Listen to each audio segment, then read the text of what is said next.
রহমতুল্লাহি ওয়া বারাকাতুহু। সুপ্রিয় দর্শক, দেশ ও প্রবাসী যেখান থেকে আপনারা আমাদের এই ভিডিওগুলো দেখছেন, সকলকে অসংখ্য ধন্যবাদ।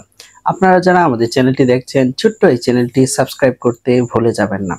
আর আমাদের এই ধরনের নিত্য নতুন ইসলামিক স্বপ্নের ব্যাখ্যার ভিডিও পেতে আমাদের সাথেই থাকুন।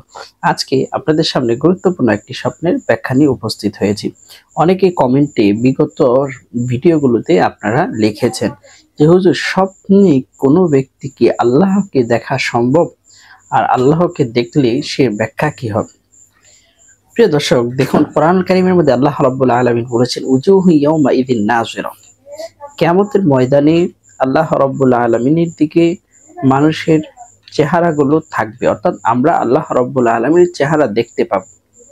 স্বপ্নের মাধ্যমে আল্লাহ রাব্বুল আলামিনকে দেখা সম্ভব, যেটা আল্লামা ইবনে সিনা রহমাতুল্লাহি আলাইহি তার বিশ্ববিখ্যাত স্বপ্নের ব্যাখ্যা গ্রন্থ তা'বীরুর রুইয়া সেখানে তিনি লিখেছেন, স্বপ্নে কেউ যদি আল্লাহ রাব্বুল আলামিনকে দেখে তাহলে সেই স্বপ্নের ব্যাখ্যা হবে যে অচিরেই দুনিয়াতে তার জীবনে কল্যাণ আনন্দ বয়ে আসবে এবং তার জীবনে প্রাচুর্যতা দেখা দিবে, সে আল্লাহ রাব্বুল আলামিনের প্রিয় বান্দা হবে।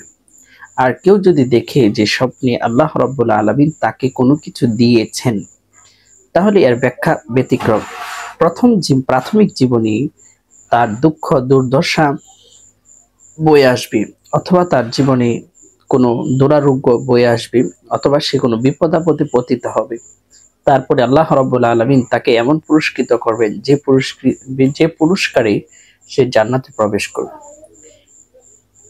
আর স্বপ্নে যদি কেউ আল্লাহ রাব্বুল আলামিনকে কোনো নির্ধারিত জায়গায় অবস্থান করতে দেখেন, তাহলে ওই এলাকা বা ওই জায়গার মহল্লাবাসী সুখ শান্তি এবং আনন্দ উল্লাসের মধ্যে থাকবে, সুখময় জীবন যাপন করবে।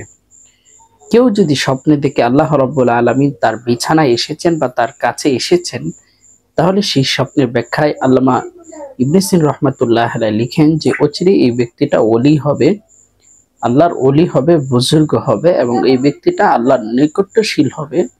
এটাই তার প্রমাণ বহন করে।